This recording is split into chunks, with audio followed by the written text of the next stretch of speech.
Noel, we should start with progress on Mac Hansen type furlong and Joe Hartley come along. Yeah, so Mac and Joe are training fully, so they're good, and it's simply a bit of management piece then for Ty, Caelan as well. You know, so I just mentioned Michael Corcoran now. These weeks are great because you get to manage some guys. Some need a bit more of a push, and some just need to be pulled back a little bit anyway. So it's a great week for that. So that's the management piece. Will Ty be available for next week?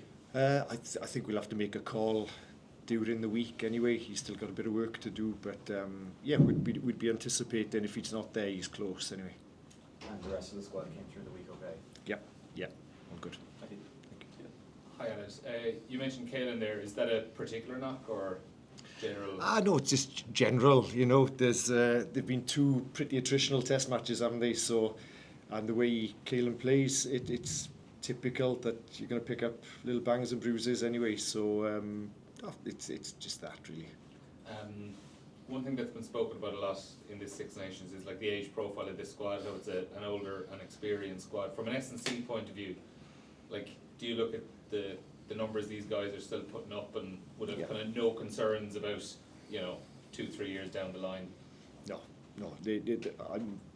The numbers now are the numbers now, and that's all we really care about. And I've been fortunate to work with a lot of players probably on the wrong side of 34, 35 previously, and you have to treat them a little bit differently. I remember the Paolo Maldini kind of project, what age was he playing and at such a high level? So it's on everyone, it's case by case. We wouldn't treat a 35-year-old differently to a 25-year-old. It's whatever that player needs to make sure that they perform at the weekend. So yeah, I don't really think about it too much, to be honest there. Who's the Paolo Maldini in this squad? Jeez, probably Simon Easterby, I'd say. Anyway, probably looks most like him anyway, but no.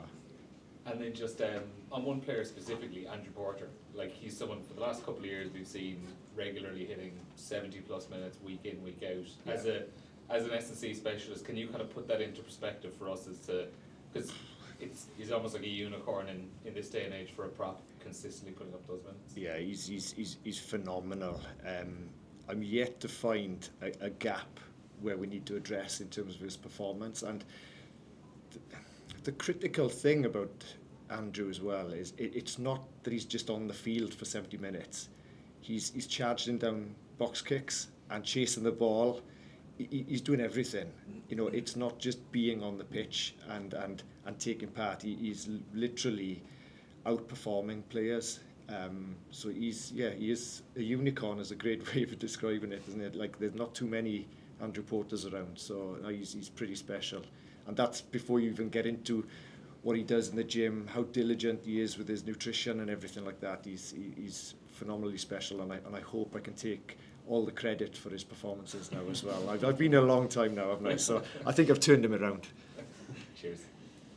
Just live section, if you'd like to. How are you? Very well. Just in terms of, I suppose, the kind of backroom squad, coaching squad under Simon, how have things been going?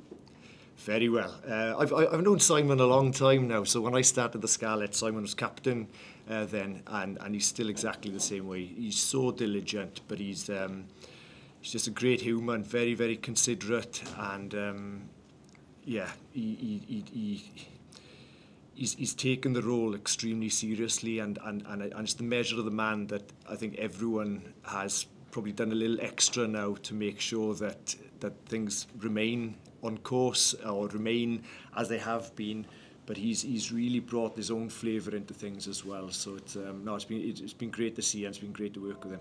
The players seem to share that view as well. They seem pretty happy. I think so. Anyway, they seem pretty happy. He even organised a sauna for the boys as well. Anyway, so I don't know if he's going for cheap credit here. Anyway, but no, they love it. But he's that man, and he's been around. How long has he been with Ireland now? So he's part of the furniture. But it's great to see him. But even in the autumn, he's a leader. In the autumn, it's not like he's been sat back in the shadows and all of a sudden he's been thrust into the limelight. He's been there the whole time anyway. So it hasn't felt that different. He's been linked to the Wales job, of course, as a Welshman. What do you make of that?